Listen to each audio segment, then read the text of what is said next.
रहता था। उसके 2 छोटे छोटे बच्चे थे जो देखने में बिल्कुल एक जैसे लगते थे। एक दिन जब मम्मा तोता खाना लेने गई, एक शिकारी धीरे से उस पेड़ पर चढ़ा और घोंसले से उसने दोनों बच्चों को उठा लिया। और जब उनको झोले में डाल रहा था, एक तोता तो उड़ गया, पर दूसरे को उसने झोले में डाल लिया और अपने घर ले गया।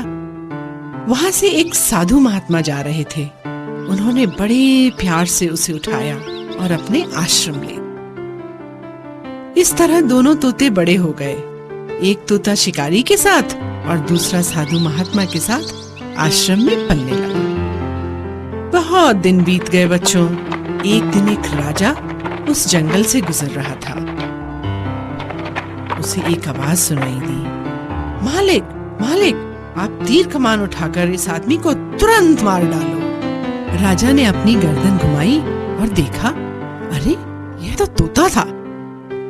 ये कैसी अजीब चिड़िया है, राजा ने सोचा और आगे बढ़ गया। साधु महात्मा की कुटिया में पहुंचकर वह पानी पीने अंदर गया। राजा ने अब दूसरे तोते के पिंजरे की ओर देखा। ये भी ऐसा ही तोता होगा जिससे मैं अभी मिलकर आ रहा हूँ। स्वागत है, स्वागत है, हे महान राजा, तुम्हारा इस घर में स्वागत है। सुनकर राजा आश्चर्य में पड़ गया। सोचने लगा, देखने में तो शिकारी का तोता भी बिल्कुल ऐसा ही दिखता था, परंतु स्वभाव में कितना अंतर है।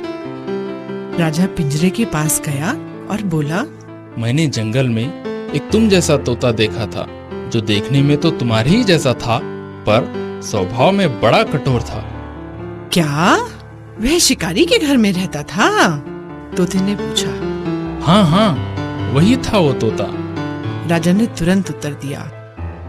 तोते की आंखों में दुख के आंसू बह निकले और उसने राजा को बताया, वही तो मेरा बेचारा भाई है।